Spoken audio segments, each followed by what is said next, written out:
guys, welcome to Office Blokes Reacts. I'm Office Bloke Dave. I'm Office Bloke Mike. I'm Lewis Hamilton. Lewis Hamilton. What a win. Off to a flyer. You wouldn't fit in a Formula 1 car. What are you talking about? It's a bit rude. I've signed a Formula 1 car. How many people did it take to get you out? We are the Office Blokes and we've got a Patreon page. Yes, we have. Go and have a look at patreon.com, put in Office Blokes React. I've got loads of tiers starting at just £1.50. So if you fancy supporting the channel, like a lot of people have done already, it'd be much appreciated, by the way. Go down there and have a look. Yeah, good stuff. And we've got 2 other channels as well. Office Blokes Try, he's one of them, where we try different things from around the world. And the other one is called Office Blokes Podcast, where we do 2 podcasts a week. One on a Friday, 6 p.m. British Standard Time, where we talk topical content and Dave's love life. Yep. And on Tuesday, it's a short one. You know what everyone said? Everyone has said that was their favourite podcast that we've done so far. Really? Yeah, I wasn't sure about it. But obviously, yeah. Like delving, obviously. So if you've not seen it, head over there, check it out and tell us what you think. And we also do one on a Tuesday, which is called the Monday Morning Moan, with just Mike and myself, where we talk English Premier League football. Yeah, good stuff. Now, we've done quite a lot of the food ones recently, but it's apparently it's become a food channel. It's become a food channel, so fuck you, we're going to do some more food. But it's been very America-centric so far. Yeah, very much so. And the Try channel's been quite Canada-centric. Because the food over here is shit. It can be. And we've tried it all. It can be. There's quite a few comments on those videos, though, saying, what about food that you eat that we don't know about? So we're going to take a punt and we're going to go for it. The food that Mike's eat. Yeah, British chicken. Potatoes. British blokes react to top 10 British foods. It's not the most exciting tagline, possibly is it? not, but we're going to get into it. So top 10 British foods that confuse the rest of the world. I'm going to say steak and kidney pudding. Oh, my favourite. I love that. No, I would have said chips and gravy, but clearly that's big in Canada as well, isn't it? Yeah, but you know what? Anywhere else, I'm not so sure. On Twitter at weekend, I saw something that said some American woman's jumped in and said, "What the hell is this?" And it was a jacket potato. And people are going, "Who would even have that?" And someone's put, "Is that tuna?" And it was like going on about a jacket potato. And I'm just, people are saying like it made out like they don't know what a jacket potato is in America. And I'm sure people know what a jacket potato is. They must do, yeah. Tuna and beans on top of a jacket potato. That's an old school classic. I have chili. Oh, yeah. Chili from Friday night. Kept in the fridge overnight. I get chili from the shop around the corner. It's already made and they give me in a tray. Oh, homemade one. Oh, yeah. Lovely. Mushy peas. With chili? No. Oh, man, you don't have mushy peas with chili, do you? No. Just foods that might confuse the rest of the world. Ah, right. Okay. Getting back to the actual video. Putting it out there before I forget. Yeah. This is one of those where in the comment section it's going to be 3 minutes 30 seconds to start the video, and there's going to be a timestamp and people are just going to be clicking fuck off. Just watch the video if that's the case. Yeah. Right, let's do it. Top 10 British foods that confuse the rest of the world. These dishes really do give food for thought. Welcome to Watch Mojo UK, and today we'll be counting down our picks for the top 10 Scotch British egg. foods that Bubble and confuse the squeak. rest of the world. Before we begin, we publish new content. Do you have a bet how many of these I haven't had?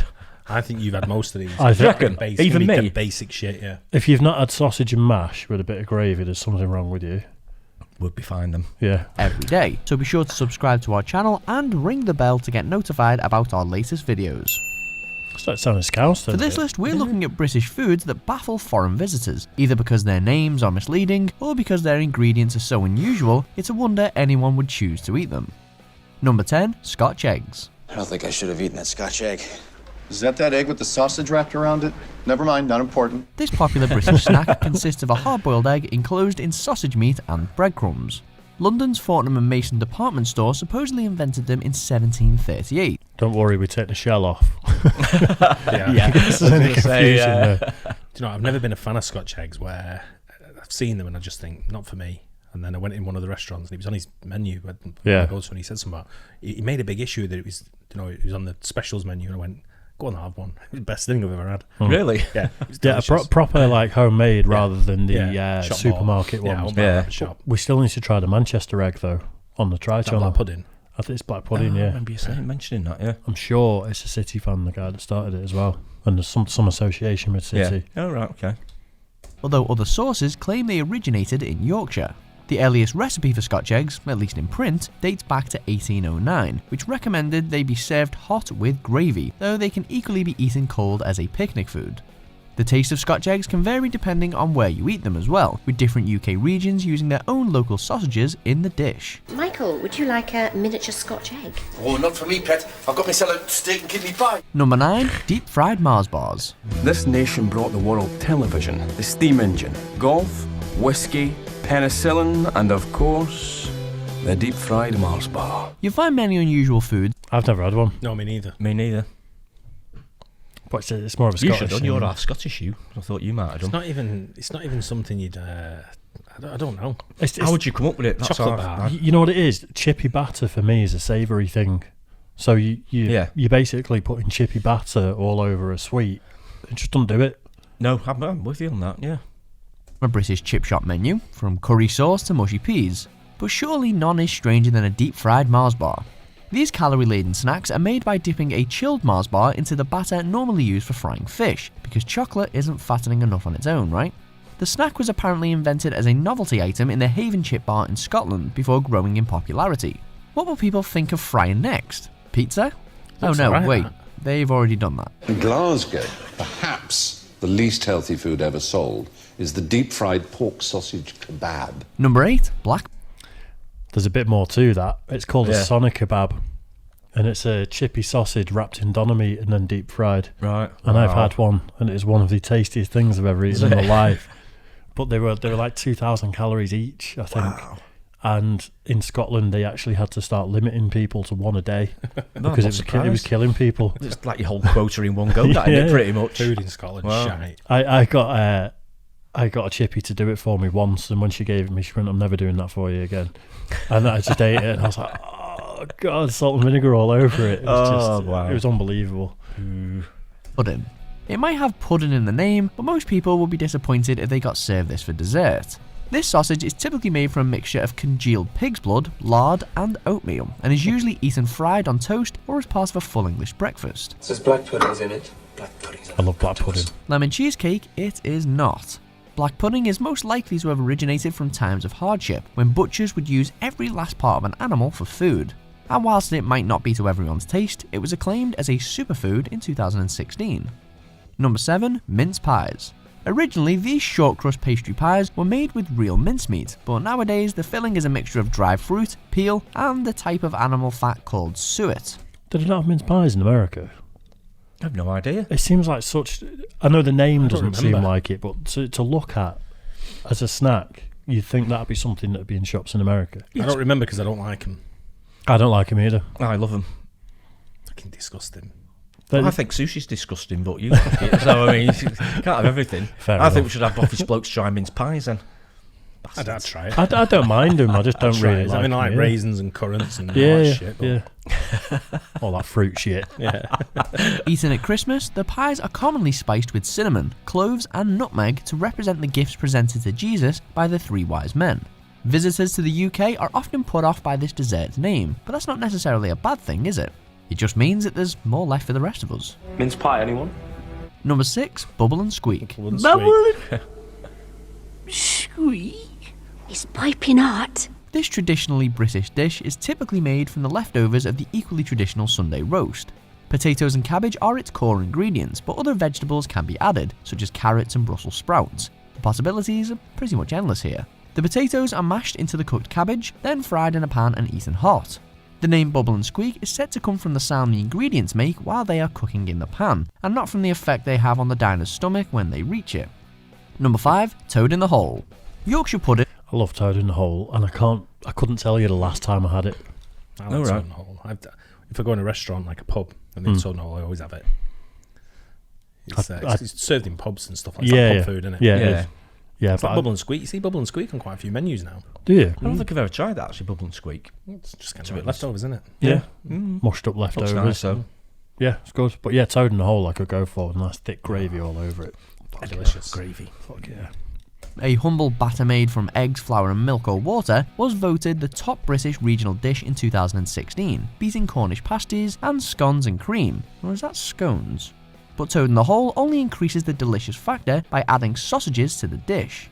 As for the origins of its admittedly pretty left-field name, some people suggest that frogs were once included in the dish, and others that the finished meal looks a bit like Toad submerged in mud.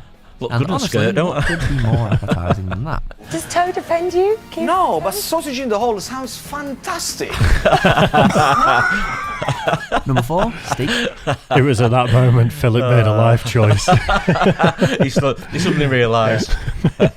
He's just Phil just realised, how come we haven't done this bit before? Oh, sounds fantastic. Number 4, steak and kidney pie. Steak in a pie? Sounds great.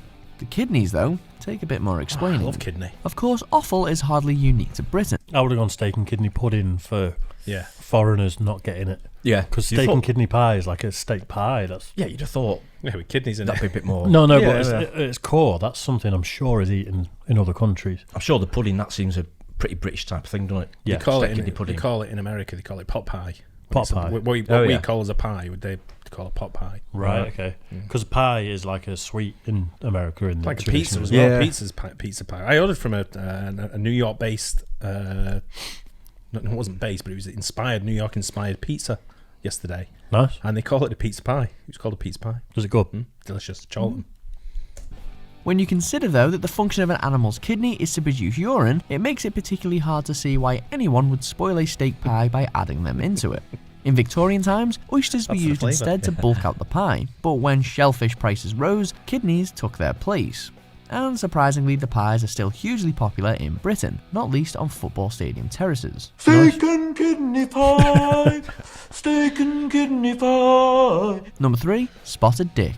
Britain has more than its fair share of unusual desserts, with bread and butter pudding providing a particularly perfect example. But nothing raises eyebrows quite like the sweet suet pudding known as spotted dick. I've never had it. The spotted part of the I've not. name comes from the dried fruits added to the dish, but the dick part is more of a mystery, and it is hard to think of a more off-putting name for an after-dinner treat.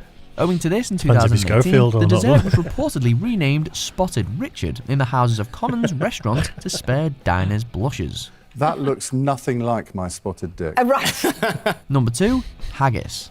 The national dish of Scotland, I love this savoury haggis. pudding is made Yeah. from the minced heart, liver and lungs of a sheep, together with oatmeal and suet. It used to be boiled in the sheep's own stomach, but nowadays it is usually cooked in an artificial casing instead. It may look like something creative for a dare, yet fans of the dish compare its taste to peppery meatloaf. Americans in particular seem confused by this food, with a 2003 survey suggesting a third of Scotland's US visitors thought haggis was a kind of animal. No, go easy on the wee one. His father's gonna go crazy and chop them all into haggis. What's haggis? Boy, you read my thoughts. Number 1, bean. I love haggis. I think it's really nice. Is it? Yeah. I think I've had it once when I was a kid. Yeah, I've not tried that, I must admit. Yeah. Looks like it might be quite nice, though. It's like I've literally just forgotten Meatloaf. the word as I was going to say it. No, not like meatloaf. That's what he said. Stuffing. Yeah. Similar sort of flavours and I don't textures Oh, to is it? stuffing. I love Yeah. stuffing. Yeah, don't but like just a meatier take on Oh, stuffing, right. really. That's nice. I'd probably like that then. We used to do it at my granddad's house for Burns night. Yeah. And he'd have the haggis and he had the big dagger and he read the poem and Oh, then did he? stabbed The full lot? stabbed the haggis and stuff, yeah. Nice, well. Yeah. Well Good, brought all them kids. good excuse to drink a load. On toast. This classic dish is arguably the nation's favourite, with Brits getting through a staggering 2 million tins of beans every Skinheads single on a day. raft. Baked beans are also often eaten as part of a fry-up or on jacket potatoes, but in the hearts of the great British public, nothing beats simply adding them to toast. Or, if you're feeling particularly adventurous, you could always grate a little cheese on top. Considering the meal's simplicity, it's fair to say that most non-Brits struggle to understand the reason for its immeasurable popularity. Do you agree with our picks? It's really quick and easy, that's why. And It it's is cheap. Yeah, as cheap, well. quick and easy. It's an alright meal. Put a bit of cheese on Yeah. if you're feeling flash, bit of bacon, some sausages, some... Absolutely. Is that something they have in the States, though? Baked beans? In general? They don't taste the same as Oh, what did we they have not? here. Yeah. Right. Wouldn't they have When more you go- like refried beans, like in a Mexican No, they have sort of thing? baked beans like that, but they just don't taste the same. And it's it's like everywhere you go. If you go to Spain and they give you baked beans, you go to anywhere in Spain when you go on holiday, fucking Brits do my nutting, right? Not These are anymore, they've all been deported. These are not baked beans. Well, they are, mate. They're just not Heinz baked beans, ones you used to. Yeah. Probably a different brand. Yeah. You know, and they moan like, all Brits just pile down for British breakfast and all that. Don't treat yourself, get some Branston ones for a change or something. Get over it. British bloody pubs, British shops, and I can't do the holidays. Just can't. But yeah, I do. You know what? When you're a week into a holiday somewhere and you're hungover and you go and get a fry up, I get it. But I'd rather be eating local cuisine if I can help it. If you can, 90% of the time. But yeah, do you know what I found over here at weekend as well in that same New York inspired pizza place, marinara sauce. Oh, we were talking really? a few weeks ago, you can get it. Yeah. So I bought a few tubs of it. Oh, have you? Had a healthy weekend. Proper healthy weekend. Yeah, me too. Yeah, right, good stuff. Definitely a few on there that I haven't had before anyway, I must admit. But I think it was just spotted dick for me. I don't think I've had that. I'd definitely eat it though. You're quite like to nice. the raisins and fruit, are you? And It's stuff. quite nice, spotted dick. Oh, do you like that one? With Oh, custard. okay. It looks all right. Yeah, it's all right. It's not doesn't bad. look offensive whatsoever. Especially if you like suet as well. Yeah. So it's Nice. most people like suet. It's nice, isn't it? Yeah, it's fine. Yeah, I think we could go for more peculiar foods. I don't think that was the best list. See, the toad and the hole is served as well. I'm used to like the massive Yorkshire pudding. Yeah. With a massive like Cumberland sausage in the middle of gravy on it. No, And that's yeah. with a bit of mash in the underneath. But that's not what I normally see. I've never seen it like that before. Yeah, it's just I guess that's home cooking. different twist, I suppose, on it, isn't it? Doing it like that, but look nice. So good stuff. Make me a bit hungry now. Definitely. Anyway, hope you guys like that too. Don't forget like and subscribe. Hit the bell. Tell your mates about us. Get us past that 100,000 mark. Very, very close now. We are getting close. Final furlong, as they say. Yeah. And we'll catch you guys in the next one. Cheers, guys. Cheers.